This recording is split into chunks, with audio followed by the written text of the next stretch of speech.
안녕하세요 여러분. 참 정신없는 월요일입니다. 자, 오늘은 코스피와 코스닥이 디커플링이 되면서 마무리가 되었습니다. 코스피는 마이너스 0.28% 하락으로 마감이 되었고, 코스닥은 플러스 1.15% 상승으로 마감이 되었습니다. 자, 오늘 한국 증시는 상당히 혼조세를 보였는데, 이런 와중에 연기금이 52일 만에 드디어 코스피를 순매수하였습니다. 1,100억 원의 순매수가 나왔고, 반면에 코스닥 같은 경우에는 소폭의 연기금의 매도가 나오며 마무리가 되었습니다. 이번 주 3월 16일에는 미국의 FOMC 회의가 있습니다. 그 덕분에 지금 아시아 증시 대부분은 이렇게 혼조세를 보이고 있으며, 이번 주 금요일은 미국의 선물옵션 동시 만기일이라서 미국의 S&P 500과 나스닥 야간 선물이 장중에 플러스로 전환되었다 마이너스로 전환되었다 정말 정신없는 모습을 보여주었는데, 그 덕분에 오늘 코스피와 코스닥 같은 경우에는 외국인 기관의 양 매도가 쏟아져 나왔습니다. 기관 같은 경우에는 연기금이 오늘 코스피를 순매수했다고 해도 한국의 선물옵션 동시 만기일이 끝나면서 금융투자의 대량 매도가 쏟아져 나오고 있습니다.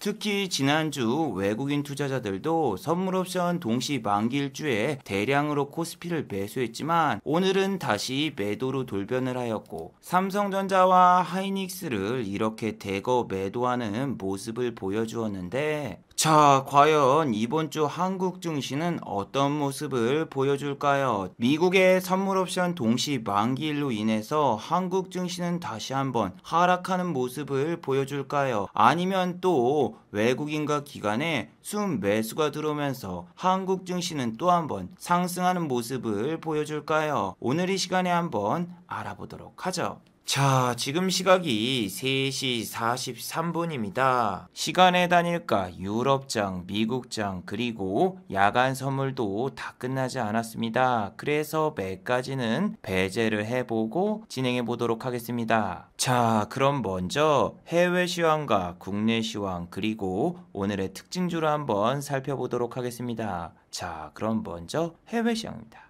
자, 오늘은 월요일이라서 아직 다우와 나스닥이 개장되지 않았습니다. 그래서 아시아 증시를 먼저 살펴보시면은 아시아 증시 대부분은 이렇게 하락으로 마감이 되었습니다. 최근 한국 지수는 상하이 종합 지수를 따라가는 경향이 상당히 심했는데 오늘도 마찬가지였습니다. 자, 여기 보시면은 상하이 종합지수가 개장된 다음에 코스피가 이렇게 반등이 나왔지만 상하이 종합지수가 마이너스로 전환되자 한국 증시 역시 이렇게 다시 하락세를 보이며 마무리가 되었습니다. 장 초반에는 이렇게 미국의 S&P 500과 나스닥 야간 선물이 상승 중이라서 개인 투자자분들은 코스피와 코스닥을 순매수를 했습니다. 그래서 코스피 같은 경우에는 오늘 장 초반에 플러스 0.35%까지 상승을 하다가 상하이 종합지수가 개장되고 상하이 종합지수가 하락으로 전환되자 마이너스 0.60%까지 하락을 하였습니다. 상하이 종합지수가 개장되기 전까지만 해도 이렇게 S&P 500과 나스닥 야간 선물은 상승 중이었습니다. 특히 하이닉스와 삼성전자 같은 경우에는 장 초반에 이렇게 플러스로 출발을 했는데 결국에는 마이너스로 전환되면서 하이닉스 같은 경우에는 오늘 마이너스 2.50% 하락으로 마감이 되었고, 삼성전자 같은 경우에는 오늘 마이너스 1.1% 하락으로 마감이 되었습니다. 하이닉스와 삼성전자의 수급을 살펴보시면은 외국인 기관이 이렇게 양 매도가 나왔습니다. 특히 금융투자가 지난주 한국의 선물옵션 동시 만기일이 끝난 다음에 이렇게 매도 포지션으로 전환이 되었고, 외국인 역시 지난주 금요일날 순매수했던 순매수 수량을 모두 다 매도하면서 코스피의 지수를 이렇게 하락으로 이끌었지만 오늘 상승과 하락 종목을 보시면은 삼성전자와 하이닉스가 내려서 지수 자체만 내렸지 상승과 하락 종목 같은 경우에는 오히려 상승 종목이 하락 종목보다 훨씬 더 많은 모습을 보여주고 있습니다. 그래서 오늘 장 자체는 그렇게 나쁘다고 생각이 되지 않았습니다. 물론 이렇게 시가총액 상위주 위주로 매매하신 분들 같은 경우에는 오늘 상당히 먹을 종목이 없었고 매매하기가 힘들었겠지만 시가총액이 약간 낮은 코스피 종목이나 코스닥 종목 같은 경우에는 오늘 상당히 먹을만한 종목들이 많이 있었죠. 오늘 같은 경우에는 어제 올린 영상에서도 말씀을 드렸지만 일요일날 한 가지 안 좋은 악재 뉴스가 있었습니다. 쿼드 정상회의였는데 여기서 쿼드가 무엇을 뜻하죠? 네, 여러분들이 알고 계시는 거는 인텔에서 나온 CPU 쿼드 코어를 뜻하는 게 아닌가 이렇게 생각하시는 분들이 대다수일 겁니다. 하지만 쿼드는 이거죠. 미국과 일본 그리고 인도와 호주 중화권을 견제하기 위한 모임이 바로 쿼드입니다. 이 모임이 생긴 지 얼마 안 됐습니다. 그래서 어제 첫 정상회의가 열렸는데 이날 회의 주제가 바로 히토류였습니다. 히토류에서 중화권의 영향력을 어떻게 하면 줄일 수 있을까 이거에 대한 논의가 이루어졌어요. 자, 여기 보시면 히토류의 매장량이 중국이 어마어마하죠. 압도적인 1위입니다. 베트남이라던가 브라질을 두 개를 합쳐야지 중화권과 비빌 수 있는데 우리나라 같은 경우에는 중국의 눈치를 볼 수밖에 없기 때문에 이번 쿼드 정상회담에 당연히 참가가 안 돼 있죠. 그런데 우리나라의 산업부에서는 우리나라 같은 경우에는 히토류를 생산할 수 없고 보유도 하고 있지 않지만 중국이 아닌 다른 나라 국가에서 생산에 나서도록 설득을 해서 중국이 아닌 캐나다라던가 호주에서 히토류를 수입해오자 이러한 의견이 나오고 있습니다. 이렇게 하는 이유는 우리가 만약에 미국 편을 들 경우에는 중국에서 우리나라에 히토류를 판매하지 않을 게 너무나 뻔하기 때문에 제3의 수요처를 찾아서 중국의 의존도를 줄일 생각인 거죠. 지금 미국에서는 우리나라에게 선택을 하라고 이야기를 하고 있습니다. 니네도 쿼드에 들어와서 중화권의 히토류를 규제하는 방안에 찬성을 하라 이렇게 이야기를 하고 있지만 정작 미국과 인도, 일본, 호주 같은 경우에는 히토류를 자기네 나라에서 매장된 걸 사용할 수 있단 말이에요. 하지만 우리나라 같은 경우에는 히토류가 전혀 없기 때문에 제3의 수입처를 찾고 있는 그런 상황이죠. 중국에서는 이번 쿼드 모임에 대해서 어떻게 생각하나 뉴스를 살펴보니 중국의 언론 매체에서는 중화권 같은 경우에는 히토류에 대한 기술력이 10년이 넘게 축적이 되어 있고 다른 나라에서 재생산할 경우에는 인적 자원과 효율성이 떨어지기 때문에 결국에는 중국에서 수입할 수밖에 없다. 그리고 자체 생산을 할 경우에는 더 큰 비용이 들기 때문에 결국 쿼드 모임은 오래가지 못할 것. 이런 식의 전망을 내놓았습니다. 그래서 저 뉴스로 인해서 오늘 히토류 관련주가 상당히 큰 상승이 나왔죠. 유니온 같은 경우에는 23.15% 상승으로 마무리가 되었고 유니온 머티리얼즈 같은 경우에는 8.30% 상승, T플렉스 같은 경우에는 7.24% 상승으로 마감이 되었고 여기서 갑자기 동국 RNS가 히토류 관련주로 편입이 되면서 오늘 상한가를 갔습니다. 물론 3월 8일에도 동국 RNS 같은 경우에는 충북에 히토류 공장을 짓는다 이런 찌라시로 상한가를 갔었는데 오늘도 장 초반부터서 큰 상승이 나오더니 결국에는 또 상한가로 마무리가 되었습니다. 자, 그렇다면 오늘 중화권 상하이 종합지수가 하락한 이유는 쿼드 모임에서 히토류가 논의가 돼서 이렇게 상하이 종합지수가 하락으로 마감이 되었을까요? 그건 아닙니다. 자, 오늘은 중화권에서 산업생산지수가 발표가 되었습니다. 전년 동기 대비해서 35.1% 상승하였고 소매판매지수 역시 33.8% 각각 증가를 했습니다. 시장 예상치를 뛰어넘는 경제지표가 나오자 일각에서는 양호한 경제지표 덕분에 중화권은 유동성을 훨씬 더 축소할 것이라는 예상이 나왔습니다. 그 덕분에 다시 한번 달러 강세가 시작되면서 환율은 현재 1136원, 다시 한번 1140원을 향해 달려가고 있습니다. 자, 그리고 지난주 이 영상에서도 말씀드렸다시피 이번 주는 절대로 미국의 S&P 500과 나스닥 야간 선물을 보고 종가 베팅을 때리면 안 됩니다. 만약에 미국의 S&P 500과 나스닥 야간 선물이 상승 중이다? 그런데 장이 시작되면은 오히려 하락으로 마감이 될 수가 있고 또 반대로 우리 증시가 끝난 다음에 분명히 S&P 500과 나스닥 야간 선물이 하락 중이었는데 상승 반전이 나올 수도 있기 때문이죠. 자, 분명히 3시 30분에는 미국의 S&P 500과 나스닥 야간 선물이 이렇게 하락 중이었습니다. 자, S&P 500과 나스닥 야간 선물이 하락 중이다. 그러면은 미국 증시가 오늘 개장되고 하락으로 마감될 가능성이 있으니까 여러분들은 종가 베팅을 어떤 걸로 때리겠습니까? 네, 정치 테마주 혹은 히토류 관련주죠. 동국 RNS 같은 경우에는 상한가로 직행을 해버렸기 때문에 매수가 안되고 2등주 유니온을 여러분이 종가에 베팅하신 분들이 있을 거예요. 그런데 말이죠. 이게 웬일일까요? 지금은 미국의 S&P 500과 나스닥 야간 선물이 어떤 모습을 보이고 있죠? 네, 봉선화처럼 아주 빨갛게 불타오른 모습을 보이고 있죠.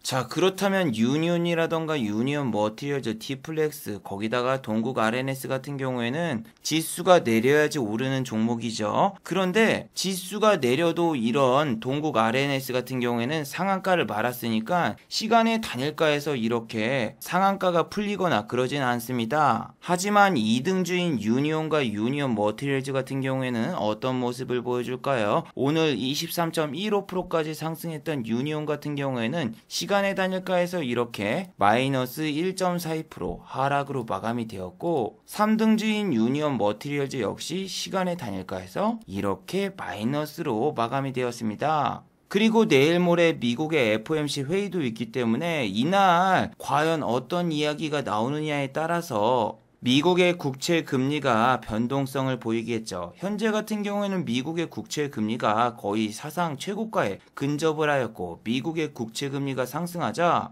비트코인 같은 경우에는 어제 장중에 7천만 원을 넘어섰습니다. 그리고 오늘은 소폭 하락하면서 6,500만 원까지 내려갔는데 지금 미국의 국채 금리가 폭등을 하면은 나스닥 같은 경우에는 하락을 하고 오히려 비트코인 같은 경우에는 가격이 상승하고 있어요. 그래서 어제 비트코인 가격이 7천만 원을 장중에 돌파했다고 해서 비트코인 관련주를 오늘 아침에 살펴봤는데 자 보시면은 비덴트 같은 경우에는 플러스 4.69%까지 상승을 하고 종가는 마이너스 10.11% 하락으로 마감이 되었어요. 자 9시 3분에 딱 4% 상승시켜 놓고 그 뒤로 한 번도 빠짐없이 하락만 하다가 마지막 1시 48분에 이렇게 마이너스 10% 급락이 나왔고 위즈트 같은 경우에도 오늘 플러스 4.77% 상승으로 시작을 했지만 데칼코만이죠. 9시 3분에 잠깐 3% 올려놓고 그 뒤로 그냥 촥 폭포수처럼 내리고 다날 같은 경우에도 똑같죠. 플러스 3%로 시작했으나 종가는 마이너스 3.67%. 이 종목 같은 경우에는 비트코인 관련주이면서도 페이코인 관련주인데 페이코인 같은 경우에는 현재 그렇게 큰 가격 변동이 없어요. 그런데 여러분 비트코인 관련주 같은 경우에는 악재도 있어요. 무슨 악재냐면은 바로 인도에서 비트코인 금지법을 만든다라는 뉴스죠.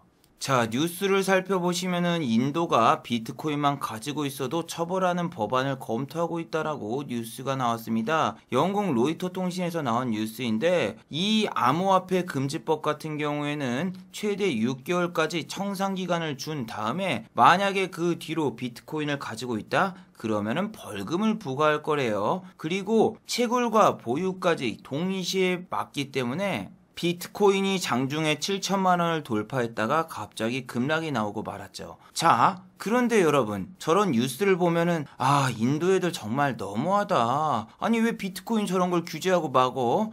에이 정말 웃기는 애들이네 이렇게 생각할 수도 있지만 원조 맛집은 한국입니다. 한국 같은 경우에도 분명히 2018년도에 가상거래 화폐소 폐쇄 추진을 하면서 신규 가입자를 모두 다 막아버리고 그 덕분에 비트코인은 떡락이 나왔죠. 2,600만 원을 돌파했던 비트코인이 300만 원대에 접어드는 기적을 그 당시에 보게 되었는데 이렇게 비트코인을 규제하는 이유는 바로 세금이죠. 비트코인 같은 경우에는 관련 법령이 없기 때문에 현재 세금도 제대로 걷어지고 있지도 않아요. 물론 내년부터서 비트코인 세금을 20% 과세하는 법령이 나와서 비트코인으로 1,000만 원 수익을 냈다면은 기본공제액 250만 원을 빼고 나머지 750만 원에 대한 세금을 적용해서 약 150만 원의 세금을 부과하게 되는데 비트코인이 만약에 인도발 뉴스만 아니었어도 또 한 번 7천만 원을 돌파했고 비트코인 관련주가 오늘 상당히 좋은 모습을 보일 수 있었는데 조금 안타깝네요. 자 그리고 지난주 금요일날 올렸던 이 영상에서 말씀드렸던 쿠팡 같은 경우에는 분명히 시총이 99조 원이 됐지만 다음날 이렇게 마이너스 2.38%가 하락이 나와서 오늘 쿠팡 관련주는 또 한 번 하락이 나올 수 있다라고 말씀을 드렸죠.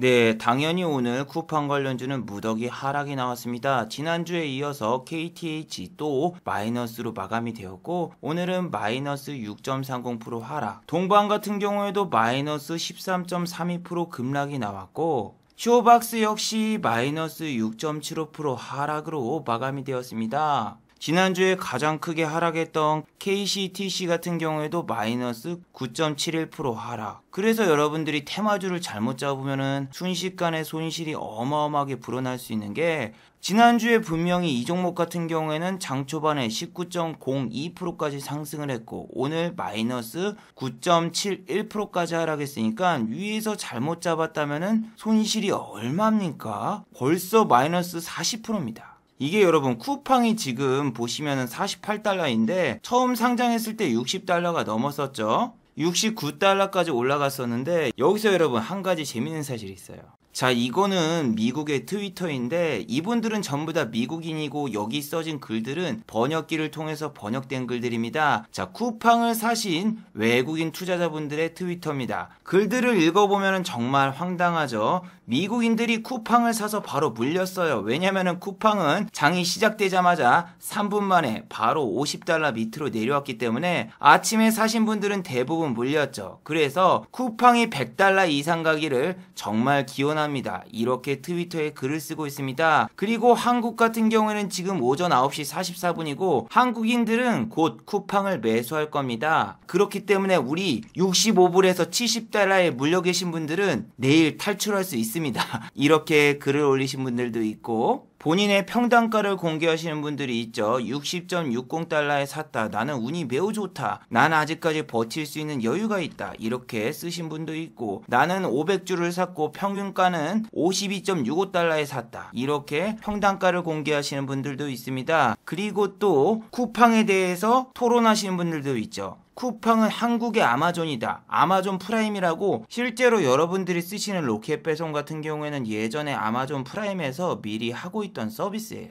그리고 이렇게 행복회로를 돌리시는 분들도 있죠. 오늘 아침에 한국의 거물 펀드 매니저들이 쿠팡을 매수할 거고 당연히 오늘은 70불을 돌파할 것이다. 이렇게 막 글을 쓰는 사람들도 있지만 현실은 그렇게 눅눅지 않죠. 쿠팡은 그 다음날에도 이렇게 추가적인 하락이 나왔는데 지금 그나마 기대할 수 있는 게 뭐다? 시간의 단일가에서 쿠팡이 3.14% 상승 중이에요. 하지만 우리는 로블록스를 보고 알 수 있죠. 로블록스 같은 경우에는 이렇게 상장 후 다음날 크게 상승이 나왔단 말이에요. 그래서 선익 시스템을 비롯한 메타버스 관련주가 깔짝 상승이 나왔지만 주가는 이렇게 하락이 나왔다. 오히려 미국에 상장돼 있는 로블록스가 상승이 나오자 아침에 9.42% 상승이 나왔다가 바로 빠져버리니까 쿠팡 관련주도 내일 만약에 오늘 쿠팡이 상승으로 마무리돼서 상승이 나온다면 아침에 빨려 들어갈 경우에는 종가는 이렇게 하락으로 마감되거나 오히려 물릴 가능성이 높아요. 그리고 금요일날 마켓컬리에 대해서도 말씀을 드렸었죠. 마켓컬리 같은 경우에는 쿠팡과 비교가 불가능하다. 왜? 한국 같은 경우에는 여러 가지 기업들이 뉴욕 증시라던가 나스닥에 상장된 적이 있었어요. 하지만 대부분 거래량 부족이라던가 혹은 나스닥에 상장될 경우에는 매년 40억 정도의 상태 유지비를 지불해야 됩니다. 그리고 쿠팡 뒤에는 비전펀드와 손정희 씨가 있기 때문에 지금 가치가 저렇게 인정받는 거지 마켓컬리가 상장해봤자 매년 적자만 기록하고 있는 이 회사가 나스닥에서 얼마나 주목을 받겠습니까? 그리고 마켓컬리 관련주들을 일단 살펴보시면은 KC피드가 1등인데 이 종목 같은 경우에는 마켓컬리에서 계란을 팔고 있습니다. 마켓컬리에서 계란을 팔고 있다고 해서 상한가를 갔던 이 KC피드가 오늘 아침에 잠깐 상한가가 풀려서 22%까지 빠졌다가 이렇게 올라갔어요. 그러면은 이 종목을 매수하신 분들은 별로 없다라는 뜻이죠. 별로 없는 게 중요한 게 아니라 시간의 단일가에서 여러분 상한가 풀렸습니다. 내일 같은 경우에는 이 상따를 하신 분들 같은 경우에는 상당히 위험할 수가 있죠. 그리고 2등주 흥국 F&B. 흥국 F&B 같은 경우에 장 시작하자마자 27.76%까지 상승을 했습니다. 장 시작하고 단 10분 만에 이렇게 뿅 상승을 했는데 그 뒤로 그냥 쭉 내리면서 종가가 플러스 13.27%로 마감이 되었고 음봉이죠. 시초가에 매수를 했거나 고점에서 잡으신 분들은 마이너스 13%입니다. 그리고 시간의 단일가에서 마켓컬리 관련주로 상한가를 갔던 우양 같은 경우에는 23.39%까지 상승하고 종가는 플러스 4.28%, 위에서 잡았으면 오늘 마이너스 19%의 손실을 볼 수 있었는데 똑같아요. 단 10분 동안만 상승을 시켜놓고 그 뒤로 쭉 빠졌습니다. 단 한 번의 반등도 안 나오고 계단식 하락. 그리고 팜스코 같은 경우에도 우양과 마찬가지로 시간의 단일가에서 상한가를 갔었는데 이 종목 같은 경우에는 오히려 5분밖에 상승이 나오지 않았습니다. 5분 동안 잠깐 상승시켜 놓은 다음에 바로 쭉 빠지면서 시간의 단일가에서 상한가를 따라잡았다고 해도 크게 수익을 내지 못하고 오히려 큰 손실을 받겠죠. 근데 여러분, 마켓 컬리보다 더 어이없던 게 이겁니다. 에이프로젠, 예전 슈넬치킨, 아니 슈넬생명과학이죠. 에이프로젠이 무슨 나스닥에 상장을 추진을 한대요. 아니 무슨 동전주들이 이제는 나스닥 상장을 추진한다는 찌라시를 내는데, 아까도 말씀드렸죠. 나스닥에 상장하려면은 상태 유지만 하는데도 40억 원 이상이 들고 거기다가 거래량이 없으면 상폐가 된다고. 그리고 중요한 게 뭐다? 이 종목 오늘 상한가 찍었어요. 근데 종가는 21.64%로 마감이 되었고 시간의 단일가에선 당연히 하락. 그리고 외국인, 검은머리 외국인만 위에서 팔고 먹튀. 내용을 보시면은 참 황당합니다. 에이프로젠이 미국 나스닥에 상장을 한다고 하는데, 자, 지난번에도 이 에이프로젠 같은 경우에는 한 가지 이슈가 있었죠. 바로 에이프로젠이 합병한다는 이슈였었죠. 자, 여기서 김재섭 대표, 에이프로젠 대표이사죠. 슈넬치킨, 아니 슈넬생명과학의 대표이사인데, 이 김재섭 씨 같은 경우에는 M&A, 기업 사냥꾼으로 불리고 있는 그런 사람이라서 여러 회사의 대표로 들어가서 유상증자와 그리고 전환사채 발행을 자주 한 다음에 먹튀 논란도 있었고, 제넥셀 같은 경우에는 계약 불이행 소송으로 인해서 상장 폐지가 된 전적도 있었고, 에이프로젠 같은 경우에는 분명히 합병을 한다고 이야기를 했었지만 합병을 하지 않았어요. 아니, 금강원에서 합병 승인을 거부했어요. 금강원에서는 합병할 거면은 수정신고서를 제출하라고 요구를 했어요. 그런데 결국에는 금강원에서 승인을 못 받았습니다. 왜 합병 승인을 못 받았는지에 대해서는 공개를 하지 않았는데 대략 사이즈가 나오죠. 아니, 나스닥 상장을 하는 게 중요한 게 아니라 지금 한국 시장에서도 상폐되기 직전인 회사들이 무슨 해외 시장에 상장을 하고 돈이 어디 있다고 상장을 합니까? 에이프로젠 제약 같은 경우에도 보시면 오늘 상방 VI를 찍고 하방 VI를 찍을 뻔했다가 시간의 단일가에서 이렇게 하락으로 마감이 되었는데, 마찬가지예요. 이 기업들이 전부 다 적자 기업입니다. 적자 돼가지고 상장 폐지가 될 수 있는 이런 회사들, 한국 시장에서도 위태위태한 회사들인데 나스닥 상장은 여러분 꿈도 꾸지 마세요.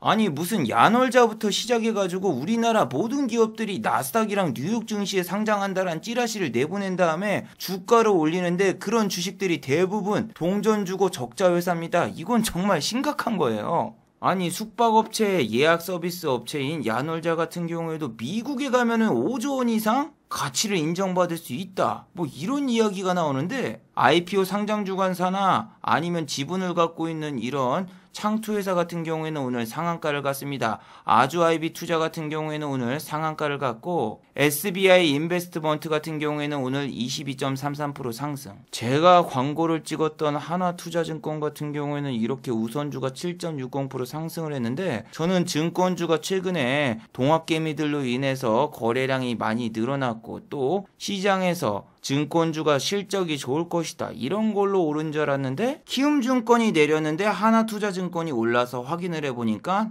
아이고야, 역시나 저런 이슈로 올랐더군요. 자, 그리고 오늘 안철수 씨 관련주가 급락이 나왔는데, 안철수 씨는 지난번에 이렇게 이야기를 했었죠. 오세훈 씨하고 단일화를 진행하겠다. 방법은 리얼미터의 설문조사를 통해서 어느 쪽이 지지율이 더 많이 나오는가, 그걸 보고 지지율이 높은 후보 쪽으로 단일화를 추진하겠다, 이렇게 말을 했습니다. 그런데 중요한 게 뭐다? 오세훈 씨가 박영선 씨라던가 안철수 씨보다 훨씬 더 높은 지지율이 나왔습니다. 그래서 지금 안철수 씨는 단일화를 하겠다 안 하겠다 여러 가지 언성이 오가고 있지만, 일단 안철수 씨가 서울시장이 안 될 가능성이 너무너무나 크기 때문에, 자, 오늘 알렉 같은 경우에는 9.33% 하락이 나왔고, 까뮤 ENC 같은 경우에는 마이너스 8.53% 하락 마감. 써니전자 같은 경우에는 마이너스 9.64% 하락으로 마감이 됐습니다. 근데 여기 보시면은 이게 장중에 써니전자가 VI에 걸렸을 때 모습인데 호가가 공백이 너무 심해서 바로 VI에 걸렸습니다. 여기 던진 수량을 보시면은 얼마죠? 참고로 4,000원짜리가 만주일 경우에는 4천만원입니다. 여기에 지금 나온 물량이 10만 주도 안 됩니다. 고작 4억도 안 되는 물량이 밑으로 던지니까 바로 하방 VI에 걸렸어. 그리고 호가가 너무 쉽게 깨집니다. 위에 4천주 3천주 걸려봤자 이거 얼마 되지도 않는 물량이에요. 이렇게 쉽게 호가가 깨지고 내려가니까 바로 써니전자 같은 경우에는 VI 찍자마자 바로 반등이 나왔죠. 이게 왜 그러냐면은 깨질 때도 빨리 깨지고 올라갈 때도 빨리 올라갑니다. 근데 올라가는 게 중요한 게 아니라 밑에 받쳐주는 호가가 별로 없기 때문에 큰 물량을 던질 수가 없어요. 그래서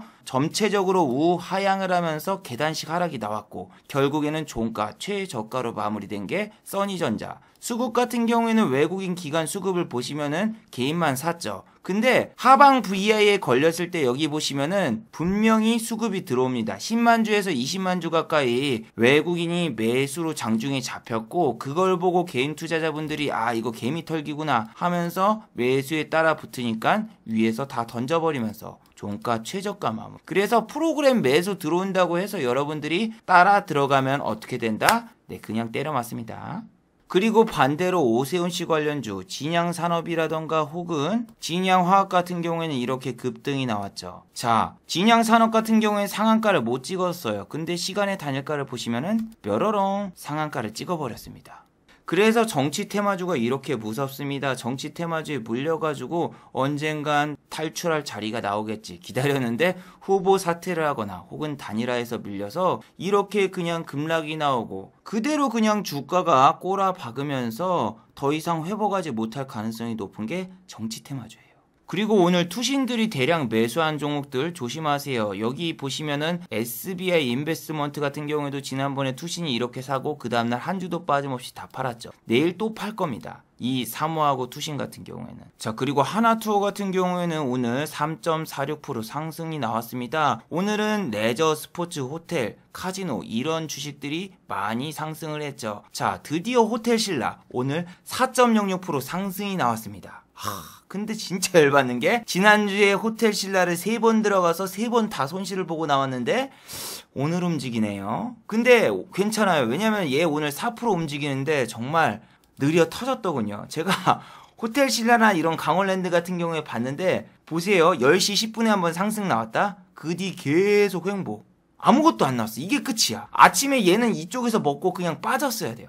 단타 하시는 분들 같은 경우에는 이렇게 횡보가 나오면 둘 중 하나거든요. 밑으로 확 빠지거나 그 다음에 확 올라가는데 기회비용을 생각해서 오늘 같은 장에서는 그냥 이런 종목 놔두고 딴 종목 보는 게 낫거나 아니면 비중을 반으로라도 축소한 다음에 다른 종목으로 갈아타는 게 좋았어요. 저 같은 경우는 그랬거든요. 레저, 스포츠, 카지노 종목이 전부 다 이랬습니다. 10시 때 잠깐 상승 뿅 나오고 그게 끝이에요. 하나투어도 보시면은 아침에 상승했던 상승분이 오후장까지 이어지면서 그렇게 큰 상승이 나오지 않았고 코스닥 종목인 모두투어 같은 경우에는 오늘 6.26% 상승이 나왔죠. JP모건 창구로 오늘 외국인 투자자들이 대거 매수가 들어왔고 외국인 기관 양매수라서 오늘 이 종목은 상당히 괜찮았는데 다른 종목과 다르게 10시 반 이후에도 추가적인 슈팅이 나와서 레저 스포츠 관련주 중에선 이 종목이 가장 좋았어요. 아니 그리고 카지노 관련주 강원랜드 같은 경우에도 보시면 9시 때 잠깐 슈팅 나오고 그게 끝이에요. 그리고 카지노 관련주 GKL 같은 경우엔 더 암울하죠. 플러스 0.30% 상승. 근데 시초가가 최고가였죠. 오늘 카지노 관련주는 그다지 별로였고 그나마 괜찮았던 게 여행 관련주. 그렇다고 항공주가 잘 간 건 아닙니다. LCC 관련주라던가 이런 데도 오늘 그렇게 잘 가진 않더군요. 티웨이항공 같은 경우에는 1.45% 상승, 제주항공 같은 경우에는 2.57% 상승, 대한항공 같은 경우에도 1.26% 상승, 항공주가 대부분 1%에서 2%밖에 상승이 나오지 않았고 지금 미국 같은 경우에는 항공주라던가 이렇게 유람선 관련주 이런 주식들이 전부 다 52주 신고가를 가고 있잖아요. 미국 증시를 언젠간 따라가지 않을까 이런 생각에 저도 상당히 여행, 카지노, 레저, 스포츠 이 섹터를 중점적으로 보고 있지만 기대만큼 상승은 안 나온다는 사실이 너무너무나 아쉽네요. 아니 그리고 배틀그라운드 관련주 크램프톤이라고 IPO 상장이 이야기가 되고 있는데 이 주식 같은 경우에는 또 미국 증시에 상장을 한대요. 기사를 보시면은 이 크래프톤 IPO 프로세서를 총지휘하는 인물이 JP 모건 출신이라서 해외 상장 이야기가 나오고 있다. 그러니까 크래프톤 배틀그라운드 관련주도 혹시 뉴욕이라던가 나스닥에 상장되지 않을까? 그런 뉴스에 오늘 대성창투가 상한가를 갔습니다. 외국인 기관 같은 경우에는 오늘 대성창투를 매도했지만 개인 투자자분들의 수급으로 이렇게 상한가를 가버렸죠. 근데 크램프톤 같은 경우는 진짜로 나스닥이라던가 뉴욕에 상장을 해도 되긴 되겠죠. 왜냐면 배틀그라운드를 만든 회사니까. 그렇다고 해도 갑자기 한국에 추진하려는 걸 나스닥이라던가 뉴욕 증시에 상장을 할까요? 아니 올해 1월이랑 똑같습니다. 분명히 해외 기업들 뉴스 갖다가 가짜 뉴스를 양산했던 적이 있었는데 지금은 해외에 상장한다고 하면서 무슨 잡주들 동전주라던가 혹은 적자 기업들을 전부 다 나스닥 상장한다라고 가짜 뉴스를 내보내요. 지난번에는 무슨 테슬라하고 협업을 한다, 디즈니 플러스와 협업을 한다, 애플 TV하고 협업을 한다, 현대차 애플카를 만든다, 이런 말도 안 되는 소리가 계속 나왔었는데 지금은 이제 나스닥 상장 혹은 뉴욕 증시 상장 이런 쪽으로 투자자분들을 유혹하고 있어요. 지난주 아기상어 스마트 팩토리가 나스닥에 상장한다 찌라시 띄워놓고 토박스 코리아 같은 경우에도 13.97% 상승이 나왔지만 그 다음날 마이너스 9.35% 하락. 지금 무슨 계속 뉴욕 증시나 나스닥 상장 이런 찌라시를 내놓고 급등시키면 다음날 다 빼버리는 게 요즘 패턴이죠. 물론 삼성출판사 같은 경우에는 전날 상한가를 갔기 때문에 아침부터서 갭이 뜨나 싶었는데 시가를 보시면은 마이너스 3.91%입니다. 그리고 난 다음에 10시쯤에 갑자기 슈팅이 나왔습니다. 대성창투를 비롯한 여러 가지 회사들이 상한가 근처로 진입하자 삼성출판사 역시 위로 VI가 걸리면서 갑자기 뻥하고 슈팅이 나왔으나 오늘 종가를 보시면은 마이너스 0.98% 하락 마감. 자, 위에서 잘못 잡았으면은 오늘 마이너스 14% 손실입니다. 14% 손실. 그래서 오늘 상한가를 가거나 급등 나온 종목을 보시면은 죄다 어디에 투자한다 혹은 나스닥 상장을 한다 뭐 이런 종목밖에 없어서 솔직히 오늘 장은 그렇게 재미가 없더군요. 그리고 여러분들이 정말 조심해야 되는 게 뭐냐면은 3월 30일은 4분기 실적 발표 마감입니다. 3월과 4월달 같은 경우에는 상장 폐지 시즌이기 때문에 실적이 공개된 다음에 상폐 심사에 들어가는 종목들이 많이 나와요. 상폐가 될 수 있는 종목들이 저런 찌라시를 띄우고 만약에 상폐가 되면은 여러분들은 진짜 마지막에 설거지 당하고 그냥 끝나는 거예요. 자, 마지막으로 한번 정리해 보도록 하겠습니다. 1번 미국 증시 상장은 동네 구멍가게 편의점 상장이 아닙니다. 나스닥 상장은 결코 쉽지 않습니다. 나스닥에 만약에 상장이 돼도 매년 40억 원 규모의 자금이 필요하고 거래량이 적을 경우에는 상장 폐지도 됩니다. 최근에는 한국의 적자 회사들이 나스닥 상장을 추진한다는 뉴스를 내지만 실제로는 거의 불가능한 회사들이 많아요. 그래서 여러분들이 저런 뉴스를 믿고 들어갔다가 정말 설거지 당할 수 있으니 주의하시길 바랍니다. 두 번째, 쿠팡 관련주는 내일 상승이 나와도 피하시기 바랍니다. 메타버스 관련주도 미국의 메타버스 관련주 로블록스가 하루 상승하니까 아침에 똑같이 메타버스 관련주도 반등이 나왔죠. 하지만 종가는 결국 하락 마감한 종목들이 대부분이었고 쿠팡 관련주도 내일 만약에 쿠팡이 상승으로 마무리된다? 그럼 아침에 관련주들도 잠깐 상승이 나올 수 있어요. 하지만 종가는 보합 내지 하락할 가능성이 높으니 주의하시길 바랍니다.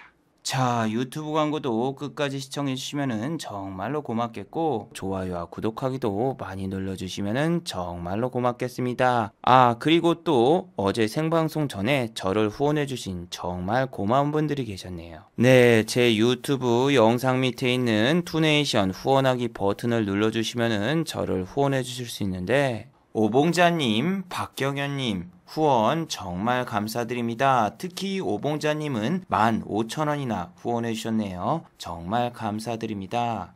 자, 다들 수고하셨고 즐거운 평일 되시기 바랍니다. 다들 수고하셨습니다.